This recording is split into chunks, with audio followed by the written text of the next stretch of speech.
பிரியமானவர்களே, ஆண்டவராகிய இயேசுவின் இனிய நாமத்தினாலே இந்த காலை வேளையிலே உங்களை நான் வாழ்த்துகிறேன். நீங்கள் எல்லோரும் கர்த்தருக்குள்ளே சந்தோஷமாக இருப்பீங்கன்னு சொல்லி நான் விசுவாசிக்கிறேன். அன்பான தம்பி பிள்ளைகளே, ஒரு வசனத்தை நாம் வாசிக்க போகிறோம். 2 சாமுவேலின் புஸ்தகம் 22ஆம் அதிகாரம் 49ஆம் வசனத்தை நான் உங்களுக்காக வாசிக்க விரும்புகிறேன்.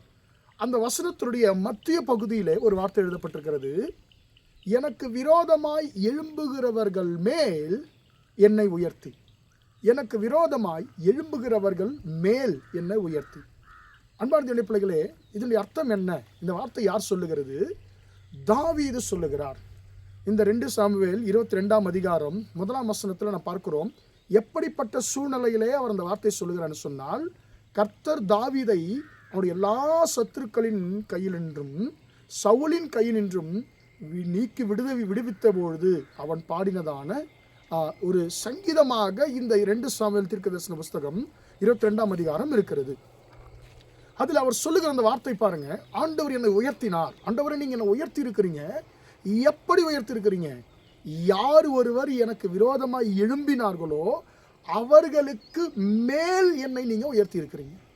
அதாவது அவர்களுக்கு மேலே அதிகாரம் செலுத்தக்கூடிய விதத்தில், அவர்களுக்கு எஜமானா இருக்கிற விதத்தில், எனக்கு யார் விரோதமாக எழும்பினார்களோ அவர்களுக்கு எஜமானா இருப்பதற்கு நீ என்னை உயர்த்தி இருக்கிறீர். எப்படிப்பட்ட ஆண்டவர் இல்லைங்க? ஒரு வித்தியாசமான ஒரு உயர்வு தானே இது. ஒரு விசேஷித்த ஒரு உயர்வு இது. அன்பார்ந்த இப்படி இதெல்லாம் உண்மையாகவே நமக்கெல்லாம் கிடைச்சா நம்மளாம் தரையில் நிற்போமான்னு தெரியாது நம்மள நிறைய பேர். அன்பார்ந்த பிள்ளைகளே, இந்த வார்த்தை சொல்லுகிறது, ஆண்டவரே நீங்கள் என்னை உயர்த்தி இருக்கிறீங்க. எப்படி உயர்த்தி இருக்கிறீங்க? எனக்கு விரோதமாக எழும்பி பல நாட்களாக எனக்கு தொல்லை கொடுத்து கொண்டிருந்த என் சத்துருக்களுக்கு மேலாக, அதாவது அவர்கள் மேல் ஆளுகை செலுத்துகிற இடத்துக்கு நீங்க என்ன உயர்த்திட்டீங்க ஆண்டவர் என்று சொல்லி ஆண்டவர் சொல்லுகிறார். அன்பான தேவனுடைய பிள்ளைகளே, இன்றைக்கு உங்கள் சத்துருக்கள் உங்களுடைய மேலதிகாரிகளாக இருக்கலாம், உங்களுக்கு மேற்பட்ட ஸ்தானத்திலே உங்கள் சத்துருக்கள் இருக்கலாம், தொடர்ந்து உங்கள் மேலே ஆளுகை செய்து கொண்டிருக்கலாம். ஆனால் ஆண்டவர் சொல்லுகிறார், மகனே மகளே, கூடிய சீக்கிரத்திலே நான் உன்னை உயர்த்த போகிறேன். எப்படி? எந்த சத்துருக்கள் உனக்கு விரோதமாய் எழும்பி இருக்கிறார்களோ அந்த சத்துருக்கள் மேலே அதிகாரமுடையவளாக நான் உன்னை உயர்த்த போகிறேன் என்று சொல்லி ஆண்டவர் சொல்லுகிறார். இந்த வார்த்தையை நான் வாசித்த பொழுது எனக்கு ஞாபகம் வந்த ஒரு மனுஷன் யார் என்று சொன்னால், அன்பான தேவனுடைய பிள்ளைகளே, யோசேப்பை குறித்து பல முறை நாம் தியானித்திருக்கிறோம். ஆனால் அன்பார்ந்த எத்தனை முறை தியானித்தாலும் அன்பார்ந்த யோசேப்பினுடைய வாழ்க்கையிலே அவ்வளவு ஆழங்கள் இருக்கிறது. யோசேப்பு பாருங்க, சகோதரர்கள் அவனுக்கு விரோதமாக எழும்பினார்கள், அடிமையாக விற்று போட்டு விட்டார்கள். அன்பார்ந்த பிள்ளைகளே, தகப்பன் கூட ஆரம்பத்தில் கடிந்து கொண்டார். அவர் கண்ட சொப்பனத்தை சொன்ன பொழுது, என்ன நீ கண்ட சொப்பனம் என்ன? நானும் உன்னுடைய தாயாரும் உன் சகோதரன் உன்னை வணங்குவோமா என்று சொல்லி அந்த ஒரு சொப்பனத்தை பார்த்து அப்பாவே கடிந்து கொள்கிறார். சகோதரர்களை விரோதிக்கிறார்கள். அவருக்கு விரோதமாக எழும்புகிறவர்கள் யார் பாருங்க? சத்துருக்கள். வெளியல்ல, உள்ளதான் இருக்கிறாங்க, வீட்டில் தான் இருக்கிறாங்க. ஒரு மனுஷனுக்கு சத்துருக்கள் அவன் வீட்டார் தான், உடன் பிறந்தவர்கள் தான், வீட்டில் இருக்கிறவர்கள் தான். அன்பான தேவனுடைய பிள்ளைகளை பாருங்க, இந்த இடத்துல அவருக்கு விரோதமாக எழும்பினவர்கள் யார்? சொந்த சகோதரர்கள். இப்போ என்ன நடக்குது? சகோதரர்களாலே அவர் அடிமையாய் எகிப்து தேசத்திற்கு அவர் அடிமையாய் விற்கப்படுகிறார்.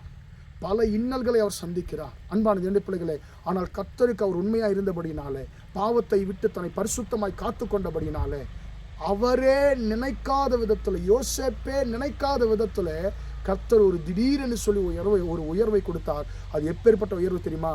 அவனுக்கு விரோதமாய் எழும்பின தன் சகோதரர்கள் மேலேயே ஆளுகை செலுத்தக்கூடியதான இடத்திற்கு கர்த்தர் யோசேப்பை கொண்டு போனார். யோசேப்பை ஆரம்பத்தில் எல்லோரும் அற்பமாய் நினைத்தது உண்மைதான்.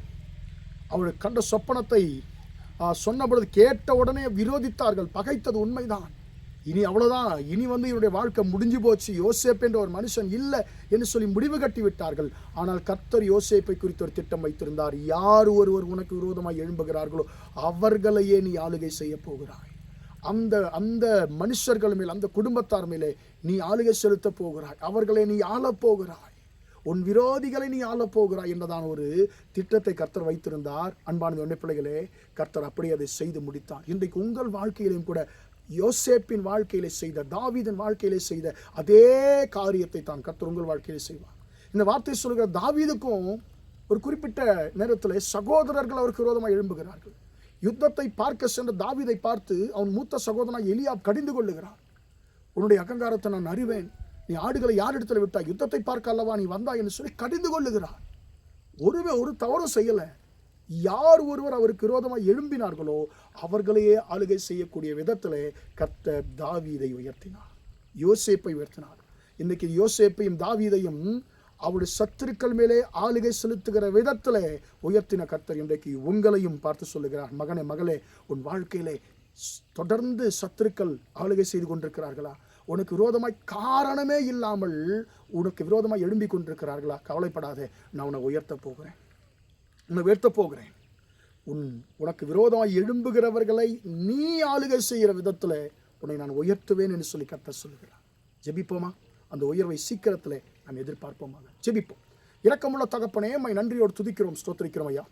இம்மட்டுமாக அந்த வார்த்தைகளை கேட்ட உம்முடைய பிள்ளைகளை கர்த்தர் நீர் ஆசீர்வதிங்க ஆண்டவரே. எனக்கு விரோதமாக எழும்புகிறவர்கள் மேல் நீர் என்னை உயர்த்தி அந்த வார்த்தையின்படி ஆண்டவரே, உம்முடைய பிள்ளைகளுக்கு விரோதமாக எழும்புகிற சத்துருக்கள் மேலே உம்முடைய பிள்ளைகளை கர்த்தர் நீர் உயர்த்துவீராக ஆண்டவரே. அப்போ அவர்கள் சத்துருக்களுக்கு மேலாக ஆளுகை செலுத்துவதற்கு ஆண்டவரே உம்முடைய பிள்ளைகளை உயர்த்துவீராக. ஆண்டவரே, வேதாகம காலத்தில் கிரியை செய்த அதே கர்த்தர் இன்றைக்கும் நீர் ஜீவனோடு கூட இருக்கிறீர் ஆண்டவரே.